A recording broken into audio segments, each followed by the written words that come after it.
Sabi ko tama to. Tama yung gagawin namin. Lalaban. Love you. Kamusta kayong dalawa? Okay naman po. Ito po, lumalaban pa rin po. Laban ang laban, kahit walang kalaban. Kahit walang kalaban. Dapat. Laban. Ipaglaban natin yung pagmamahalan.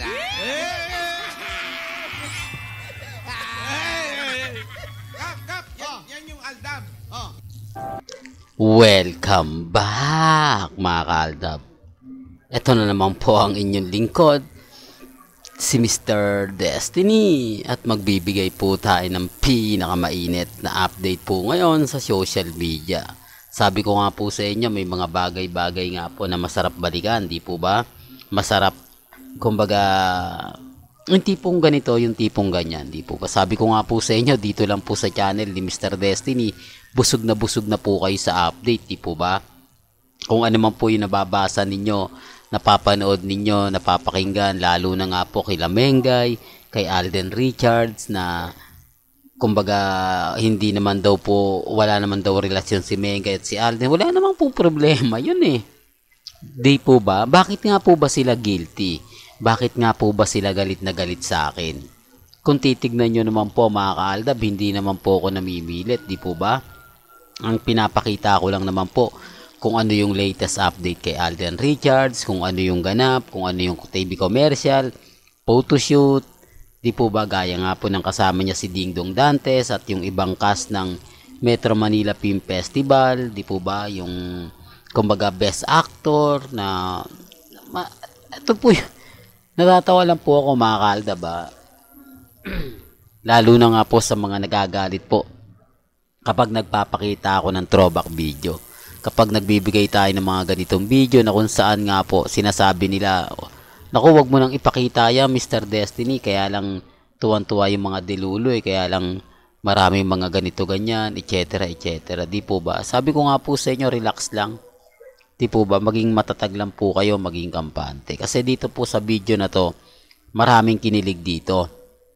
Kaya ko nga po pinapakita para iparamdam kung gaano po kalakas ang Aldab. Kung ano nga po ba yung pinaglalaban namin. Di po ba? Tapos sasabihin nila wala naman daw pong dapat ipagganto, ganyan. Okay lang naman po.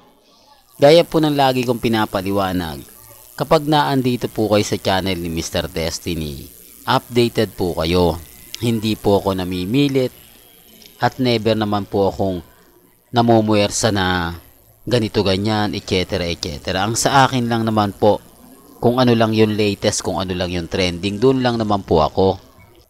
Di po ba? Hindi naman po tayo yung tipo na ganito ganyan, etc. Yung tipong namimilit po ako na suportahan nyo yung channel ko, ganito ganyan, lahat ng mga mamis, mga titas, wala pong ganun po sa channel ko. Ang sa akin lang naman po, pinapakita ko lang naman po kung ano yung latest, kung ano yung trending, kung ano yung viral, di po ba? Tapos sasabihin nila, hindi ka naman updated eh. Hindi naman po ako, sabi ko nga po sa inyo, kung sila updated, wala naman pong problema. Di po ba? Hindi naman po tayo yung tipo na kailangan magpakalat ng mga ganito ganyan, magpakalat ng mga kaganapan, lalo na nga po sa Instagram, sa Twitter, sa Facebook. Di po ba? Remind ko lang po sa inyo pag kay Alden Richards ang pinag-uusapan at kay Mengay, matik tayo dyan. Di po ba? Marami kasi nagre-react sa na update natin. Ibig sabihin lang po mga kaaldab, totoong apektado sila. Kasi totoo naman po Aldab lang ang may update. Sila Mengay at si Alden lang. Wala naman pong update at ganap kay Ibyang Di po ba? Bakit hindi nila tignan yung mga post? Paano? Wala man lang kagana-gana. Paano i-repost ng Armin yun? Kung wala naman pong panama para sa Aldab. Bakit naman ipopost yan ng mga main fanatics? Wala naman dun si Mengay.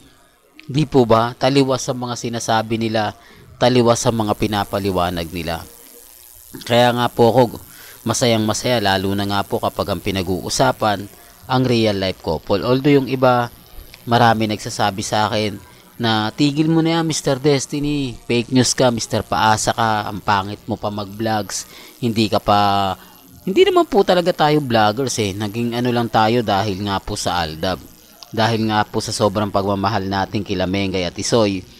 ginawa po natin to dahil maraming mga mamis, mga titas ang gusto nga pong mapakinggan yung boses natin, di po ba?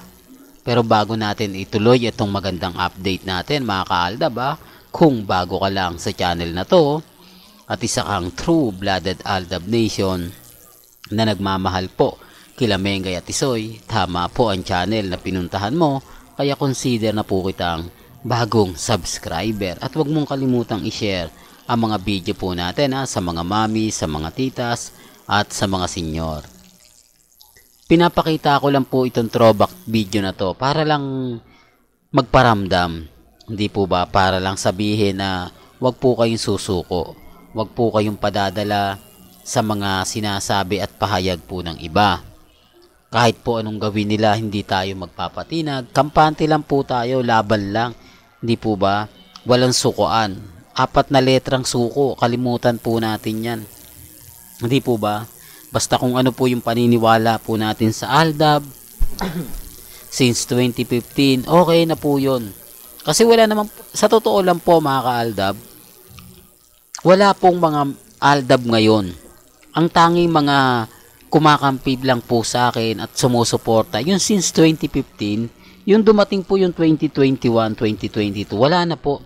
Wala na pong, kumbaga, pupunta pa sa akin yung mga baguhan na netizen, yung mga baguhan pa lang sa Aldab na susuporta. Hindi po, ang sumusuporta lang po sa akin, yung mga taong pumunta ng Philippines Arena, yung mga pumunta sa Broadway, yan lang po.